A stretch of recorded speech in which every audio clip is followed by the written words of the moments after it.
Bismillahirrahmanirrahim. Assalamualaikum warahmatullahi wabarakatuh. Bapak-bapak, ibu-ibu, mas-mas, mbak-mbak, khususnya adik-adikku sekalian yang dirahmati Allah dimanapun Anda berada. Kembali di Iip Channel bersama saya Iip Wijayanto. Kali ini kita akan membahas tema mantan tiba-tiba datang dan minta balik kepadamu saat kamu lakukan 3 hal ini. Ya. Jadi banyak orang yang sudah merasakan ya, setelah perpisahan itu terjadi, dia berusaha untuk ngejar-ngejar agar mantannya kembali, waktunya habis untuk ngejar-ngejar mantan, bukannya kembali, mantan semakin menjauh. Ya. Nah, sekarang setelah perpisahan itu terjadi, ada tidak orang yang mencoba sesuatu yang berbeda? Kan standarnya itu kalau mantan memaksa berpisah, nah maka setelah itu kita akan ngejar-ngejar dan meminta dia untuk kembali bersama kita lagi. Dan mantan jadi tambah sombong. Tetapi ketika kita lakukan 3 hal ini yang sangat berbeda dengan standar yang biasanya terjadi pada orang yang dikhianati oleh mantannya, maka insya Allah ya mantan akan datang dan kembali bersama kita lagi. Dan bukan kita yang minta, tetapi mantan yang akan memohon-mohon untuk bisa balik bersama kita lagi. Ada 3 hal kan yang bisa kita lakukan. Yang pertama, ketika mantan memaksakan perpisahan itu, pokoknya kita setuju ataupun tidak, kalau dia bilang sudah berpisah, maka sudah berpisah. Artinya, tidak ada lagi satu hal pun yang bisa kita lakukan. Mantan memang maunya begitu. Ya. Maka sekarang yang harus kita lakukan, jangan ngejar-ngejar dia. Abaikan dia. Ya. Kita harus bisa bersikap seakan-akan tidak terjadi apapun antara kita dengan mantan. Dia tidak mau bicara, ya sudah. Dia blokir media sosial kita dan seterusnya, ya sudah, tidak apa-apa. Ya. Dan ketika kita tidak ngejar-ngejar mantan, kita harus menyadari betul, sekarang kita punya kemewahan yang luar biasa untuk menekuni berbagai hal yang masih tertunda, yang selama bersama mantan belum sempat kita kerjakan.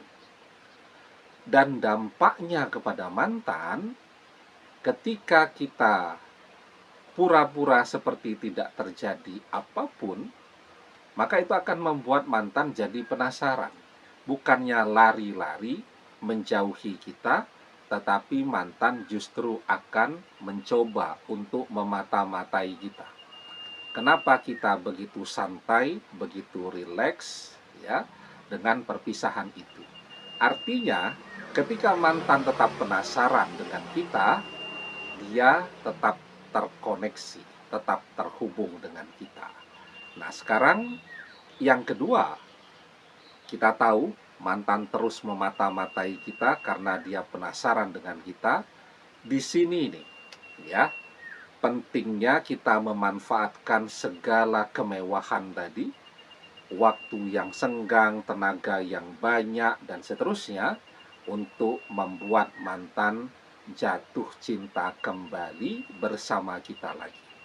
Ya. Patokannya apa sekarang? Misal mantan mengkhianati, artinya mantan bersama orang ketiga. Kita pun tahu siapa itu orang ketiga, bagaimana profilnya, bagaimana karakternya, apa kelebihannya, apa kekurangannya. Kalau kekurangannya tidak usah dipikirkan, karena orang yang sedang kasmaran itu dibutakan oleh perasaan cintanya, sehingga kekurangan dari orang ketiga mantan tidak melihatnya pada saat ini. Tetapi Ketika kita bisa melampaui, mengalahkan semua kelebihan-kelebihan yang dimiliki oleh orang ketiga, itulah yang akan membuat mantan jatuh cinta kembali kepada kita lagi. Ya, banyak orang ya karena kebersamaan dalam waktu yang panjang menjadi jenuh dengan pasangannya. Misal suami istri yang menikah sudah belasan tahun, setiap hari ketemu, merasa jenuh ya. Karena apa? Ketika bersama dalam rentang waktu yang lama, orang sudah terlanjur merasa aman, merasa memiliki pasangannya. Dia tidak menyadari ada kejenuhan pada diri pasangannya. Dia tidak menyadari bahwa pasangannya melirik sana, melirik sini. Ya, sehingga karena dia sudah merasa aman, dia tidak lagi memperhatikan proporsi bentuk tubuhnya. Ya, kalau seorang wanita itu tidak pernah lagi berdandan di rumah, ya, memakai baju yang dapat menarik perhatian suami dan seterusnya. Nah, jadi itulah yang kemudian membuat si suami jadi jenuh, kemudian mengkhianati. Sekarang, waktu yang senggang kita manfaatkan sebaik-baiknya untuk menata diri kita kembali. Ya, karena apa? Mantan sanggup hidup belasan tahun bersama kita. Artinya ada begitu banyak hal yang menarik pada diri kita yang membuat dia jadi betah. Cuman sekarang dia sedang jenuh saja. Disitulah kemudian kita harus melakukan transformasi, perubahan ya. Menjadi tua itu kan takdir, tidak bisa dihindari. Tetapi menjadi cantik atau tidak, menjadi langsing atau tidak, itu pilihan semua orang. Orang bisa tetap langsing, tetap bugar, tidak peduli usianya berapa. Bisa tetap punya penampilan yang sangat menarik kalau dia mau berusaha. Ya, olahraga yang rutin dan seterusnya. Nah, jadi ketika kita bisa bertransformasi melampaui orang ketiga, maka kita tahu persis bahwa mantan itu basicnya mencintai kita. Karena cinta, dia betah belasan tahun bersama kita. Karena itu, ketika kita melakukan transformasi, terlihat lebih bugar, lebih segar, dan seterusnya. Di situ dia akan tertarik dan jatuh cinta kembali. Ya, apalagi pada sisi mantan dan orang ketiga, mantan mulai jenuh kan, karena ketemu orang ketiga setiap hari. Mantan mulai capek kan, karena setiap hari bersama orang ketiga isinya bertengkar terus. Pada sisi yang lain, dia melihat kita jadi tambah menarik. Jadi ketika akan posting foto tuh di media sosial, kita pilih-pilih betul tuh foto yang terbaik, ya.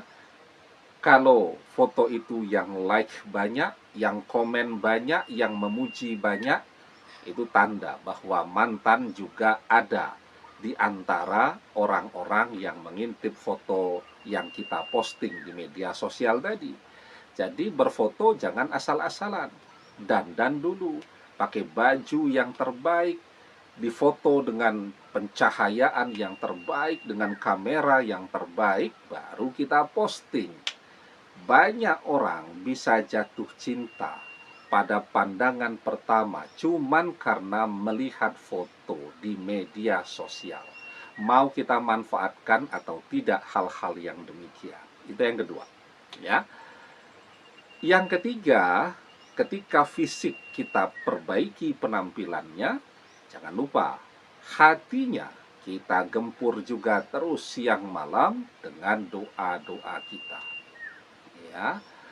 Ketika mantan tertarik kepada orang ketiga, berselingkuh, mengkhianati kita, itu kan artinya sedang banyak setan yang ada di dalam hati mantan yang membisikkan dia untuk berpisah. Karena iblis, rajanya setan, itu paling menyukai ya melihat pasangan suami istri bercerai, atau dengan kata lain perceraian itu adalah dosa favoritnya iblis. Nah, karena itu gempur terus tuh hati dan pikirannya dengan doa-doa kita atau dengan amalan-amalan kita. Ya, tidak usah yang rumit-rumit, yang berat-berat, yang mengamalkannya lama, butuh waktu, tenaga, dan seterusnya. Misal kita rutinkan setiap selesai mengerjakan sholat fardu, mengirimi mantan dengan surat Al-Fatihah atau ayat kursi dan apapun yang kita hafal.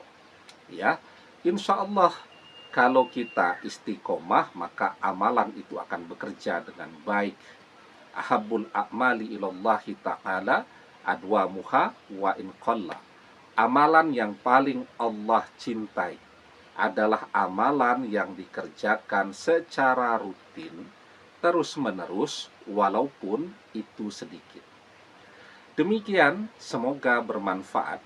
Wallahu a'lam bissawab, billahi taufik wal hidayah. Assalamualaikum warahmatullahi wabarakatuh.